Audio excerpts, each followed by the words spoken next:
tous ceux qui ne sont pas capables d'aller défendre la patrie, ils doivent avoir l'amabilité de laisser ceux qui ont le courage, les hommes qui ont la volonté, les femmes qui ont la volonté de le faire, d'aller combattre.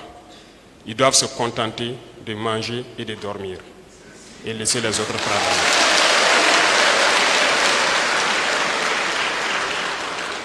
Parce que nous avons observé durant tous ces temps, nous avons pu remarquer tous ceux qui travaillent à contre-courant, qui travaillent contre cette patrie.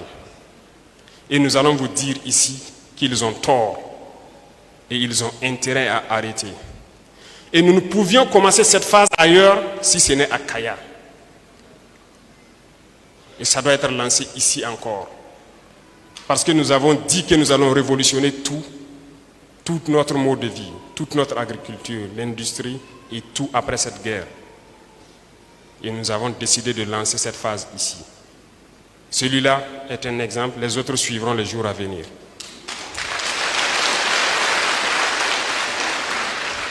Et tous ceux-là qui pensent qu'ils sont cachés à l'intérieur ou à l'extérieur, qui continuent d'informer, de communiquer pour l'ennemi, ils vont le payer. Parce que nous n'allons pas permettre que des individus se plaisent lorsqu'il y a une attaque de juste dire les VDP et les FDS tant sont tombés, ne cherchant même pas à savoir quel combat ils ont mené et combien d'ennemis ils ont neutralisés. Ça ne les intéresse pas. Ce sont des terroristes qui communiquent pour les terroristes qui combattent. Qu'ils comprennent que les relations entre États sont toujours fortes. Les relations entre un individu et un État ne peuvent jamais surpasser les relations entre États parce que nous aurons toujours des compromis. Ils ne sont pas cachés et nous les chercherons là où ils sont. Et ils viendront répondre de leurs actes ici.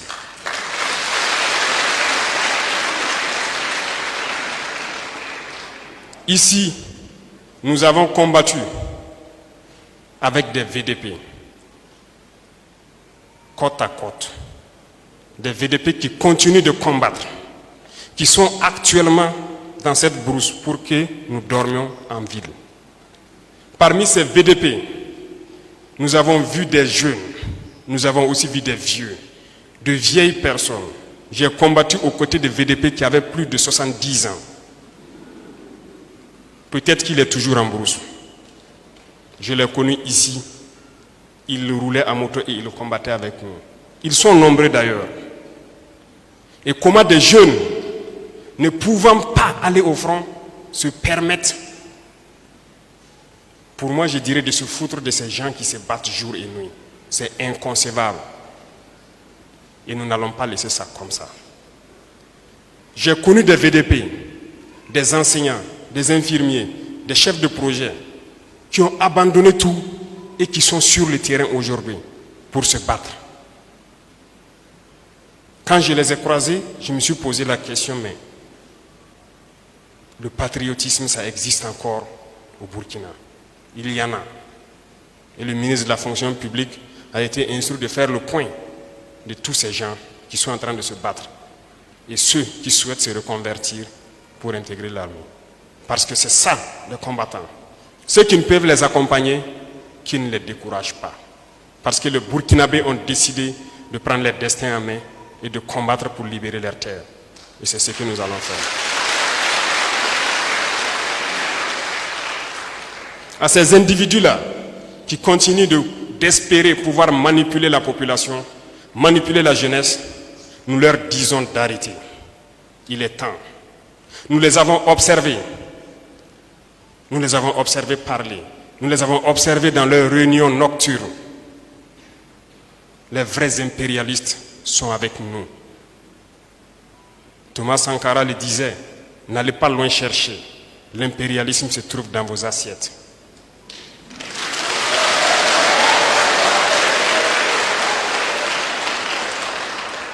Pourquoi il a dit cela? N'allez pas loin chercher. Ces individus qui n'ont pu rien faire pour ce peuple, qui n'ont pu rien faire pour cette jeunesse, ne peuvent pas se prévaloir de toujours avoir en main la destinée de cette jeunesse. Qu'ont-ils fait pour ce pays? Je disais tantôt que ce pays est riche, immensement riche. Dieu nous a donné beaucoup de choses. Nous devons faire cette guerre, tracer des sillons, de sorte que ceux qui vont reprendre la main doivent continuer pour que cette jeunesse puisse s'épanouir. Qu'ont-ils fait durant toutes ces années qu'aujourd'hui, en 2023, nous nous retrouvons avec des populations qui continuent de boire l'eau des marigots, qui continuent de boire l'eau de certains puits? Qu'ont-ils fait? Où étaient-ils? Posez-vous la question. Parce qu'ils ont la capacité, ils ont eu la capacité durant des années de donner de l'eau potable à tout le Burkina. Ils ne l'ont pas fait. Qu'ont-ils fait pour les jeunes? Qu'ont-ils fait pour le monde rural? Ça leur plaît peut-être d'importer des matières que nous avons ici. Je vous informe que nous pouvons produire de l'engrais au Burkina parce que nous avons le phosphate sur notre sol et beaucoup d'autres choses. Qu'ont-ils fait pour ne pas le faire? Nous importons, les paysans n'arrivent pas à payer l'engrais. Pourtant, nous pouvons le faire. Qu'ont-ils fait pour que le prix du ciment baisse? Parce que le calcaire qui sert à fabriquer le clinker pour le ciment, nous l'avons au Burkina Faso. Qu'ont-ils fait pour cela? Doivent-ils encore venir berner quelqu'un? Devons-nous continuer à citer tout ce qu'ils pourraient faire, qu'ils n'ont pas fait?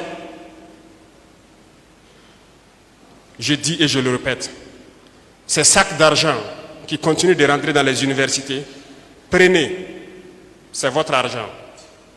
Prenez, pillez, ne les laissez pas repartir avec. C'est votre argent, prenez et bouffez.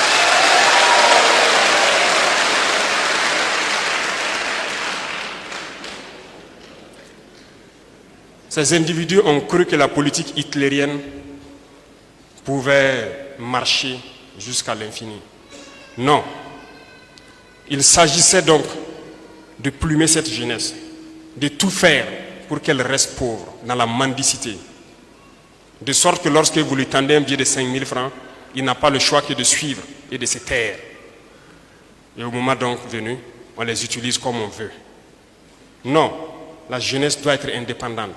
Chacun doit pouvoir manger à sa faim et ne pas se plier aux ordres de quelqu'un. C'est parce qu'on a le ventre vide qu'on n'a pas le choix souvent, on suit. C'est cette politique qui a été adoptée depuis longtemps. Il est temps qu'on arrête cela. Les richesses sont entre les mains d'individus véreux qui tiennent le pays. C'est eux qui tiennent les greniers. Ils choisissent quelques jeunes, on les donne quelques sacs de mil, quelques épis, et lorsque la masse populaire commence à pleurnicher, on jette quelques graines par terre pour qu'ils picorent et ils doivent se taire. C'est ça la politique qui existe ici. Ça doit cesser. On ne doit pas utiliser nos masses populaires, notre jeunesse comme ça. Nous devons les mettre au travail. Il y a des possibilités de créer beaucoup de choses. Quand je prends Kaya, qui produit son cuir depuis des années, qu'ont-ils fait pour ne pas mettre une seule usine de production, ne serait-ce que de nos rangers, ici à Kaya, parce qu'il y a la capacité, il y a la compétence? Ont-ils mis en place quelque chose? Nous continuons d'importer nos rangers. Nous produisons du coton, mais nous continuons d'importer nos tenues. Parce que l'importation enrichit des individus. Mais ça ne profite pas à la masse populaire. C'est ce qui doit changer. Nous devons produire. Nous devons construire nos usines et nous devons produire, transformer nos matières premières. C'est ça, vers ça que nous devons aller. L'objectif est clair, la vision est claire. Que la transition finisse aujourd'hui ou demain, retenez ce message. Ceux qui vont relever, amenez-les à faire le nécessaire pour la jeunesse. Nous allons tracer ces sillons. Et tout ce qui peut être fait au cours de cette transition, nous le ferons. Qu'ont-ils fait pour ne pas pouvoir mettre ne serait-ce qu'une raffinerie au pays? Parce qu'à partir de là, nous allons avoir moins cher le goudron. Nous pourrons bâtir nos routes. Est-ce que ça nous plaît de patauger tous les jours, chaque année dans la boue, lorsque la saison pluvieuse arrive? Pendant que nous avons le granit en pagaille au Burkina, nous avons la latérite. Il ne manque que le goudron, que si nous essayons, nous pourrons bien faire et bien bitumer nos routes et vivre bien.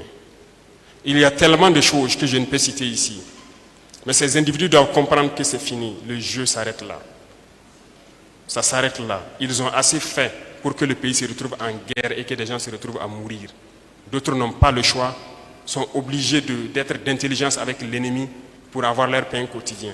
Nous allons tout faire pour que cette guerre finisse et que nous puissions donner du travail aux jeunes et que ça puisse continuer comme ça.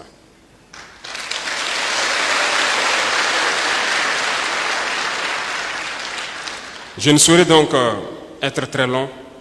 Le temps est bref. Comme il l'a dit, le carême a commencé. Ça ne sera pas facile pour tout le monde le premier jour, pour les musulmans de la salle. Donc, on va raccourcir. Et ce que je peux souhaiter, tout ce que je peux vous souhaiter, c'est de rester unis, de soutenir ceux qui vont s'engager pour être VDP, de soutenir vos FDS, de vous organiser, de veiller. Vous ne devez plus dormir. Nous devons nous mettre au travail.